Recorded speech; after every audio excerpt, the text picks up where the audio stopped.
Hoy día quiero que hablemos acerca de la importancia de conocer las Escrituras, de lo relevante que es tener un encuentro con la palabra del Señor. Y permítame, por favor, partir con un antecedente histórico. Y usted sabe que me gusta citar la historia por el gusto que tengo y por la profesión que desempeñé durante muchos años como docente. El 3 de enero de 1521, poco antes del inicio de la Dieta de Worms, el Papa de ese entonces, León X, había dado a conocer en Roma una bula. ¿Qué es una bula? Es un documento pontificio, es un documento papal. Y el nombre de esta bula era el Decet Romanum Pontificem, un pontífice romano, por el cual se excomulgaba a Lutero, pese a lo cual fue convocado para que renunciase o reafirmase sus escritos. Esto fue en 1521, como él señalaba en la Dieta de Worms. A la hora de presentarse, el 16 de abril, había una gran cantidad de copias de los documentos escritos por el puño de Martín Lutero sobre una mesa, y estaba Johann Eck, que en ese entonces estaba como asistente del arzobispo de Treveris. Entonces lo interroga y le pide que confirme o rechace la autoría de esos documentos que estaban puestos sobre esa mesa. Y si hasta ese momento, parte, digamos, del interrogatorio de Johann Eck es que si Martín Lutero seguía sosteniendo eso y si seguía predicando esas cosas. Lutero, antes de contestar, se tomó un día. Hay muchos historiadores que dan cuentas de un Lutero que estaba quebrado emocionalmente, un Lutero que estaba temeroso. No pierda usted de vista que estaba frente a uno de los emperadores más poderosos de que tenga memoria la historia de estos últimos 550 años. Carlos V me refiero. Y el 17 de abril pidió entonces que se le convenciera de sus errores. Él pide un día, el 16, y el 17 comparece nuevamente, y él le plantea a sus acusadores que él estaba gustoso y dispuesto a retractarse de cada uno de sus escritos si alguien, mediante testimonios de la Escritura y claros argumentos de la razón, demostrara que él estaba equivocado. Arregló seguido, dice: no puedo hacer otra cosa, esta es mi postura, y dice esas famosas frases que están registradas en la historia de no puedo obrar contra la conciencia y mi conciencia está cautiva de la palabra de Dios. Por lo tanto, no podía contradecir, ¿cierto?, a los dictámenes de su corazón respecto a la palabra. Seguido eso, sale de la sala donde está compareciendo y finalmente se perdió porque hay una razón histórica al respecto, que no vale la pena que la conversemos ahora, por lo menos porque no es esto lo que quiero conversar, sino más bien de que a partir de esto, hermanos amados, se establece el principio de la sola escritura, es decir, la palabra es suficiente y no tenemos otra fuente de revelación que solo la palabra del Señor. Y este gran principio que ha establecido, y es un principio normativo al mundo evangélico, usted no puede obrar definir aspectos de la doctrina si es que no las está fundamentando en la Escritura. Entonces, a partir de esta introducción histórica, lo que yo quiero mencionarles, hermanos amados, es preguntar cuál es el lugar que ocupa la Escritura en su vida. Yo estoy seguro que en cada uno de los programas que hemos realizado hemos hecho hincapié permanentemente de la permanente necesidad de leer la Biblia, de conocer las Escrituras y, lo que es más importante sin duda, comprenderlas para que podamos ponerlas en práctica, que eso es importante. No somos solamente oidores de la palabra, es decir, no es solo un ejercicio de comprensión lectora, sino que nosotros seamos capaces de poner en práctica la palabra del Señor. Y no obstante esto, todavía hay creyentes que no entienden el profundo valor de la Biblia como una guía infalible de fe y de conducta, hermanos. Muchos creyentes viven afanados por tener experiencias místico-espirituales, pero apenas logran distinguir la diferencia entre el Antiguo y el Nuevo Testamento. Disculpe si estoy siendo un poco duro. no logran, no son capaces, por ejemplo, de explicar conceptos básicos de la Escritura. Y eso básicamente se debe a que muchos creyentes están muy ayunos de estudio bíblico. Y no solo del estudio de la Escritura, sino que también la profundización de los elementos doctrinales que la caracterizan y la distinguen de otras religiones. Por eso que mi responsabilidad los días miércoles es hacer un estudio bíblico. Ahora, la pregunta subsecuente a lo que acabo de mencionar, hermanos: ¿por qué es importante estudiar la Biblia? ¿Por qué es importante? ¿Por qué usted y yo debemos estudiar la palabra del Señor? Y pudiera parecer una pregunta un poco rara y absurda, dado que somos creyentes y nosotros creemos en la Biblia. Ahora, nosotros estamos convencidos que frente a nosotros tenemos la Biblia y que la Biblia es la palabra de Dios. Y que su estudio es necesario, y que desde los púlpitos se predique la palabra del Señor, no los testimonios, no las experiencias que uno tenga, no. Desde los púlpitos cristianos se debe predicar la palabra del Señor, es decir, ese principio normativo que establecen los reformadores en el siglo XVI, el principio de la sola Escritura. Entonces es una guía para entender que nosotros hoy día no necesitamos nada más que la Biblia. Por eso hay que estudiarlas. Sin embargo, nuestras mejores intenciones, ¿cierto?, con frecuencia se debilitan por los estados de ánimo, por los caprichos. El estudio de la Biblia muchas veces queda de lado, créame. Me pasa muchas veces también. El rigor del trabajo, la rutina a la que estamos expuestos, las responsabilidades que tienen las mujeres como madres, en el mundo profesional también, todo eso atenta a nosotros poner nuestra atención al estudio de la palabra, pero establecemos, hermanos, que es necesario que usted y yo estudiemos la palabra del Señor. Permítame señalarle que existen ciertos mitos arraigados en algunos creyentes por los cuales no se dedican a estudiar la palabra del Señor. Quiero preguntar, por favor, y alguien que me responda de inmediato: ¿se está escuchando? Por favor, que alguien me responda de inmediato si hay audio o no hay audio, porque alguien me está señalando que no hay audio.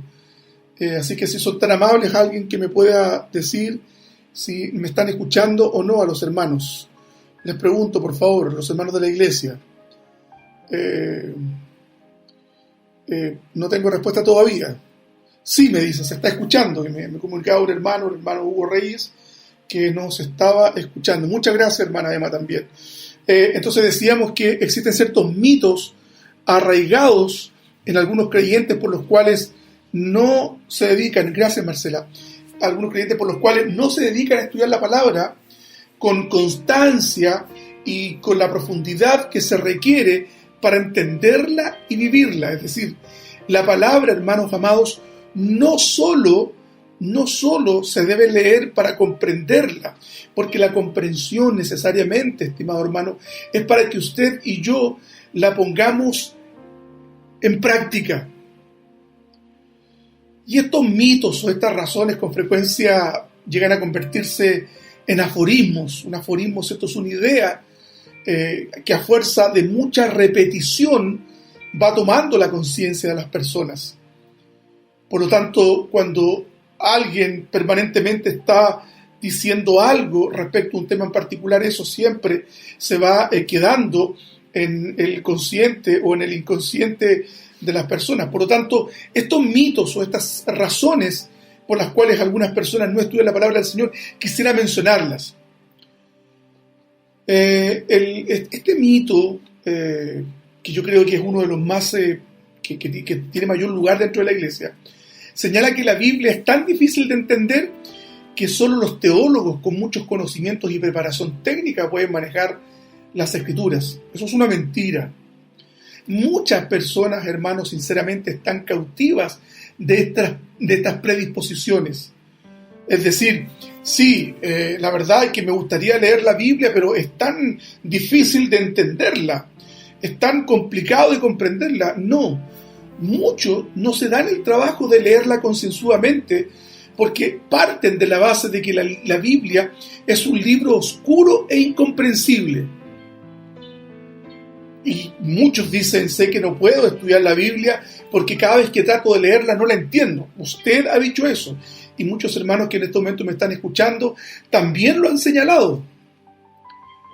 Otros suponen que el lenguaje de la Biblia es un lenguaje críptico, es decir, misterioso, y se lamentan de que Dios haya escogido una forma tan elevada y profunda para comunicarse. Eso también es un equívoco.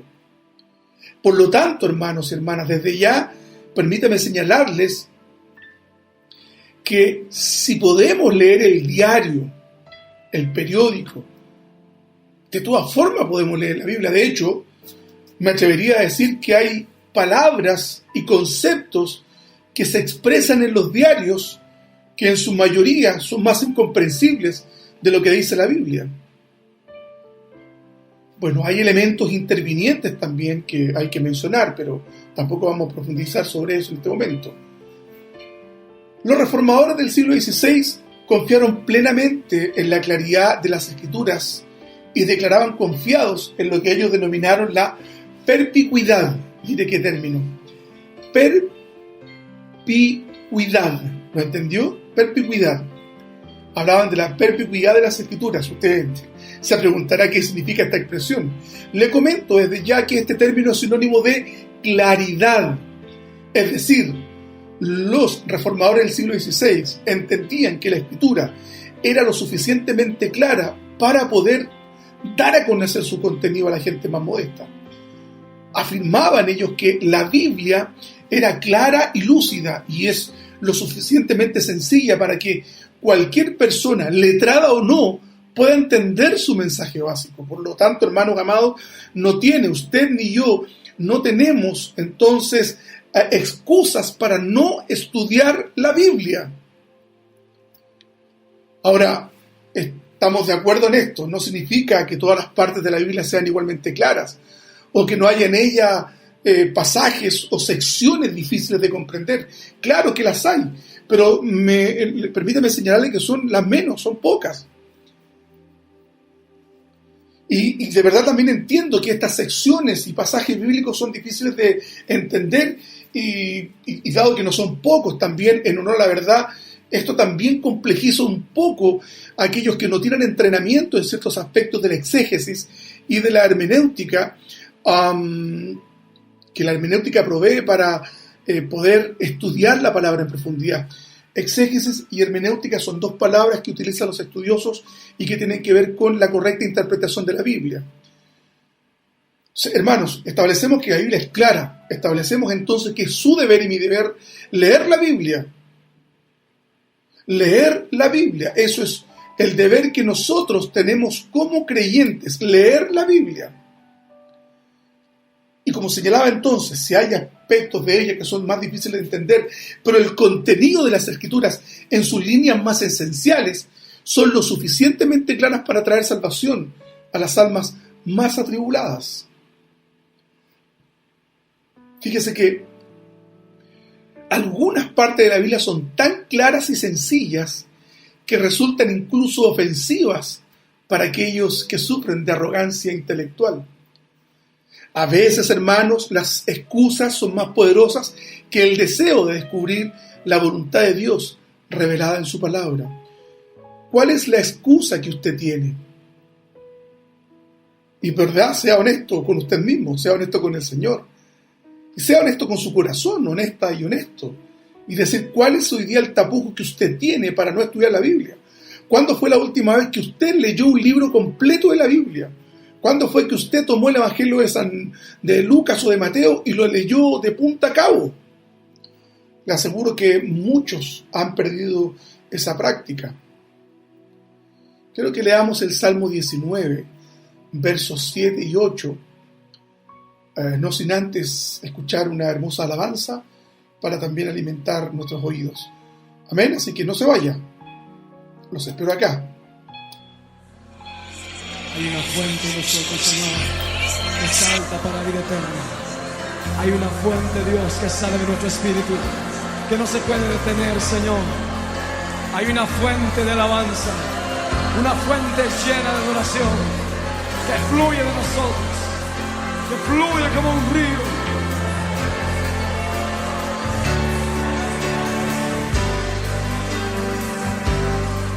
Hay una fuente en mí que está brotando, que está fluyendo, que está fluyendo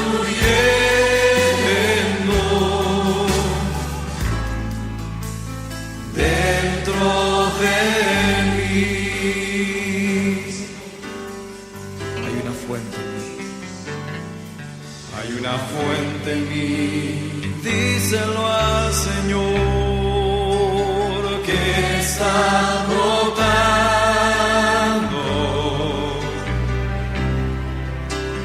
que está fluyendo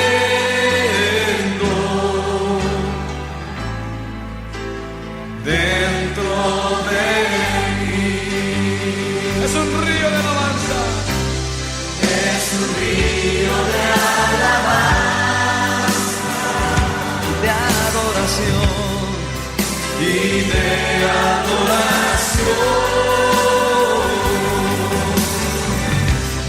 dirigido hacia ti, Señor Jesús, recíbelo.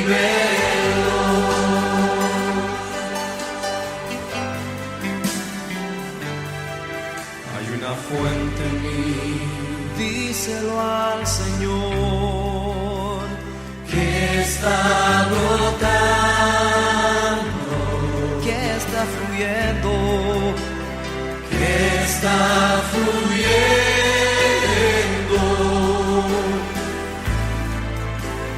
dentro de mí.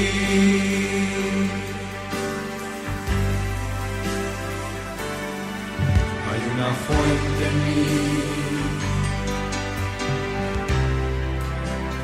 que está brotando,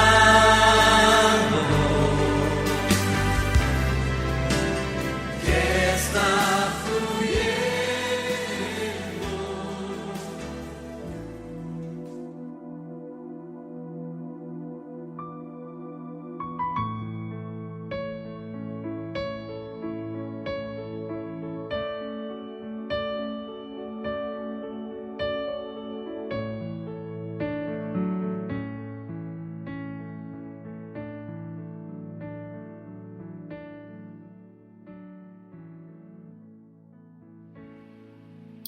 Decíamos que el Salmo 19, del 7 al 8, señala lo siguiente: la ley del Señor es perfecta, que convierte el alma. El testimonio del Señor es fiel, que hace sabio al sencillo. Los mandamientos del Señor son rectos, que alegra el corazón. El precepto del Señor es puro, que alumbra a los ojos. Observe usted cuánta delicia hay en el salmista cuando se refiere a la palabra del Señor. La enuncia como una experiencia sublime y capaz de reordenar las pretensiones del corazón humano. La palabra en estos pequeños versos expresa algunas de las cualidades de ella. Primero, es perfecta. La palabra es perfecta. Es decir, no nos vamos a equivocar, hermanos amados, con ella si ponemos todo nuestro corazón en ella. La palabra es perfecta, no hiera, hermanos amados, no comete errores, por eso que decimos que es inerrante e infalible, dos conceptos teológicos importantes de entender. Decimos que la palabra es fiel, es decir, las promesas que Dios ha establecido en su palabra se van a cumplir, por lo tanto debemos poner nuestra confianza en esas promesas del Señor. Es recta, es decir, no hay nada indecoroso en ellas. Nos comunican rectitud. Es capaz de conducir nuestros pasos en santidad. Es pura, no hay dobleces, no hay malintenciones, capaz de comunicar al corazón humano la pureza para que alcancemos entonces los estándares morales que la misma palabra exige. ¿Y qué efectos tiene sobre quienes la leen y se alimentan de ella espiritualmente? Primero, hace sabio al sencillo. Y siempre recuerdo las palabras de Wycliffe, un prerreformador inglés, que le gritó al clero, a los católicos en su tiempo: va a haber un tiempo, le señaló él proféticamente, en que un campesino sepa más de la Biblia que ustedes, porque la Biblia le da sagacidad al hombre sencillo y es capaz de comportar también sabiduría. La palabra alegra el corazón, Las promesas, dado que tiene promesas que se van a cumplir, porque la palabra es fiel, entonces es capaz de alegrar nuestro corazón, de comunicarle esperanza. Y finalmente alumbra los ojos, es decir, trae luz hacia nuestras vidas. Entonces, hermano, no existe razón suficiente que usted pueda aducir para no leer su Biblia cada día, de apartar un espacio de tiempo y meditar en ella. Para conocer la palabra de Dios se requieren al menos 3 elementos que deben estar presentes. Y estos son elementos prácticos. Se requiere constancia. Usted tiene que tomar un libro y leerlo. No se trata de leer ciertas porciones en términos devocionales. Interrogue a la Biblia usted. Pregúntele a la Biblia qué quiso decir, a qué le está enviando la carta, en el caso de las epístolas paulinas o las epístolas generales o católicas. También implica, número 2, un trabajo serio, hermano, porque hay que tomarse esto, porque estamos frente a la palabra de Dios. Y también como elemento tercero se requiere diligencia. ¿Por qué se requiere constancia, trabajo serio y diligencia? Porque partimos de la base de que lo que leemos en la Biblia no es más ni menos que la palabra del Señor. Todo el consejo divino está vaciado en esos 66 libros que se dividen en el Antiguo y en el Nuevo Testamento. Debemos entonces, hermanos, entender previamente, no existe otro libro que haya sido escrito como la Biblia. La Biblia es completamente diferente de cualquier otro libro porque fue inspirada por Dios, 2 Timoteo 3:16. Dios enseñó a los escritores en relación con lo que tenían que decir, poniendo los pensamientos y las palabras y las ideas en sus mentes, guiando sus manos, la pluma con la que escribían. Cuando usted lee la Biblia, está leyendo las palabras de Dios mismo. Desde el principio hasta el fin, la Biblia es la palabra de Dios y es completamente perfecta, como señalaba el Salmo que acabamos de leer hace un momento atrás. Quisiera enumerar algunas cosas por qué debemos entender que la Biblia es importante. Primero, hermanos amados, no existe otro libro como la Biblia. Ahora, no tenemos el tiempo para hacer una suerte de apología sobre la Biblia. Apología es una defensa de la fe. Pero debemos señalar que la Biblia es un libro inigualable. Ninguna literatura escrita en la historia humana es capaz de producir los efectos que la Biblia ha tenido en el corazón humano. Y usted y yo somos testigos de eso. ¿O no fue la palabra que cambió su vida? ¿O no ha sido la palabra que ha cambiado su vida? La Biblia ha cautivado la conciencia de millones y millones de personas en el mundo. Ha cambiado vidas, unido familias, ha permitido vencer las adicciones. En suma, la palabra de Dios tiene la capacidad exclusiva de transformar la vida de los hombres sin esperanza, como ningún otro libro. ¿Cuál es el lugar entonces que usted le está dando a la palabra del Señor? Alguien señaló, la Biblia es el libro de Dios. En ella se encuentra escrita su misma palabra. A través de sus páginas se deja escuchar la dulce voz del Señor, que habla a todo aquel que se tome el tiempo de leer este santo libro. Dentro de cada historia se deja ver el carácter de nuestro Dios, se nos muestra su poder, nos es revelada su manera de actuar y responder a las necesidades de sus hijos, se demuestra el amor que Dios tiene por nosotros y la gran majestad que emana de su naturaleza santa y misericordiosa. Como segundo elemento, entonces, la Biblia nos dice todo lo que necesitamos saber para ser salvos. Todo lo que usted necesita saber para ser salvo se encuentra en la Biblia. Vivimos en tiempos, hermanos, cuando el conocimiento humano se ha incrementado mucho. La educación se ha esparcido más que en cualquier otro tiempo en el pasado. Esto es bueno, sin lugar a duda, pero debemos recordar que si tenemos la mejor educación posible, pero no tenemos las verdades reveladas en la Biblia, no seremos salvos del infierno. Usted puede ser un gran filósofo, un gran físico, un gran antropólogo, pero eso no le va a llevar a la salvación. Por lo tanto, hermanos, no es la revelación de un pseudoapóstol, ni mucho menos a las místicas e indescifrables visiones de una profeta, como hay en las redes. No, todo lo que necesitamos saber acerca de la eternidad está en la Biblia. Pedro señala al respecto en la segunda epístola, capítulo 1, verso 19, y lo hemos leído muchas veces.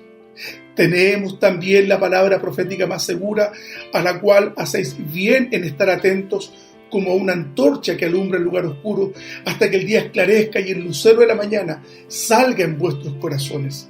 Por lo tanto, toda nuestra confianza debe estar puesta en la palabra. Vuelvo a preguntar entonces, ¿cuánto es lo que tú estás invirtiendo en leer la Biblia? Porque pese a todo lo que te entrego como argumento, aún así hay hermanos que van en busca de falsos profetas y apóstoles, que se arrogan un poder especial y dicen poseer una comunicación directa con Dios. Tal es el caso del que yo llamo el heresiarca Guillermo Maldonado, quien ha engañado a cientos de miles de incautos que siguen sus enseñanzas, que están reñidas con la Escritura. Él miente descaradamente. Él roba la conciencia de las personas. Recuerda entonces, hermanos amados, que una persona puede tener un conocimiento asombroso de toda clase de asuntos y sin embargo no ser salvo, porque no es el conocimiento lo que le asegura a los hombres un lugar delante del Señor, sino en que seamos capaces de comprender cuál es su voluntad, y esta voluntad evidentemente está revelada en la palabra. Y hermanos amados, la muerte pone fin a todos los logros humanos. Y por otra parte, una persona puede ser ignorante y casi analfabeta, y no obstante esto puede ser salva. Si ha escuchado las grandes verdades de la Biblia con sus oídos y las ha creído en su corazón, hermanos, su alma será salva.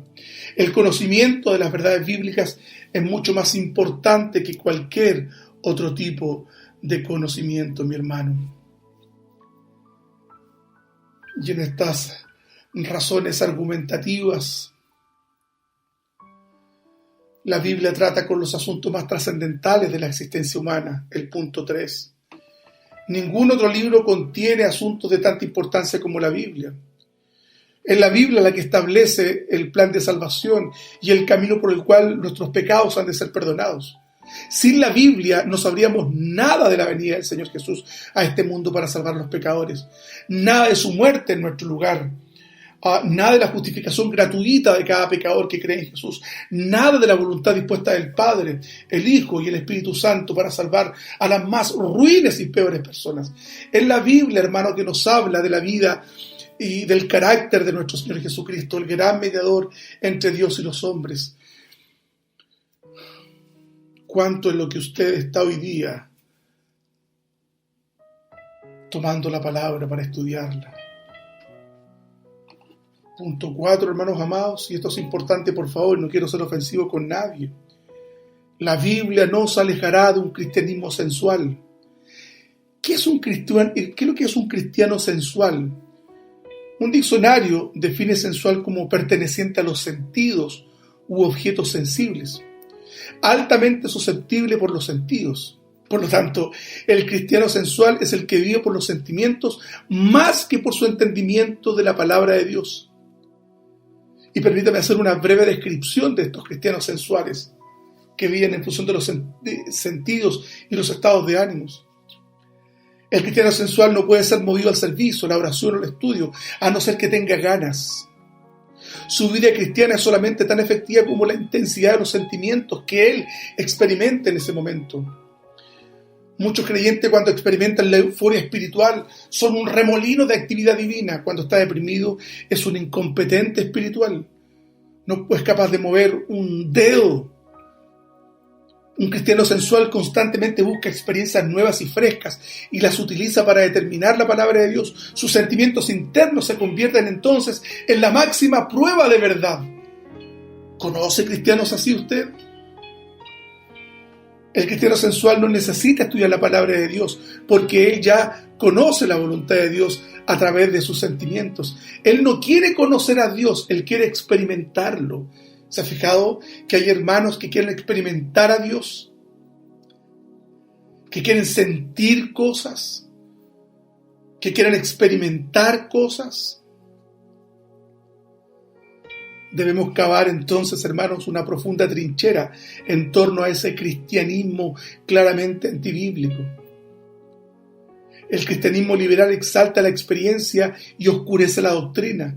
Por eso relativizó el valor de la Escritura. Estos teólogos liberales lo señalan como un libro sin mérito histórico, que posee fábulas y mitos que carecen de verdad en lo absoluto.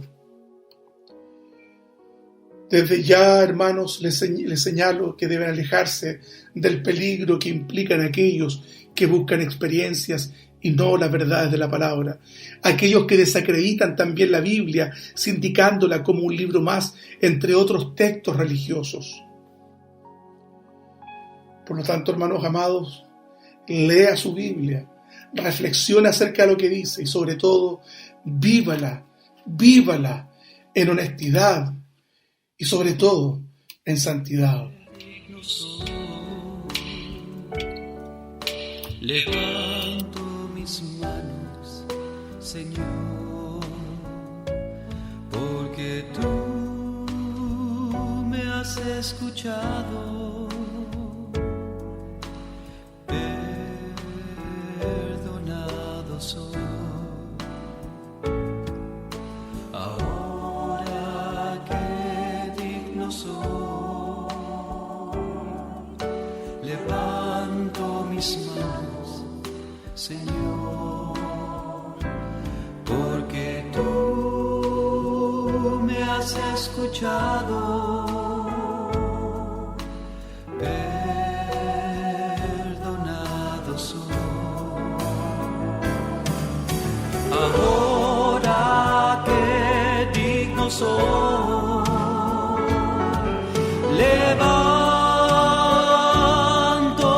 mis manos, porque limpio y sin mancha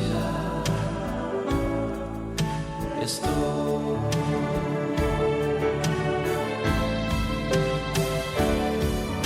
Ahora que digno soy, levanto mis manos, porque limpio y sin mancha estoy.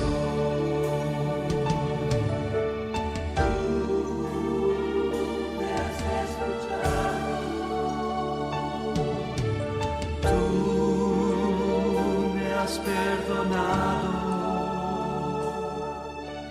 limpio y sin mancha estoy.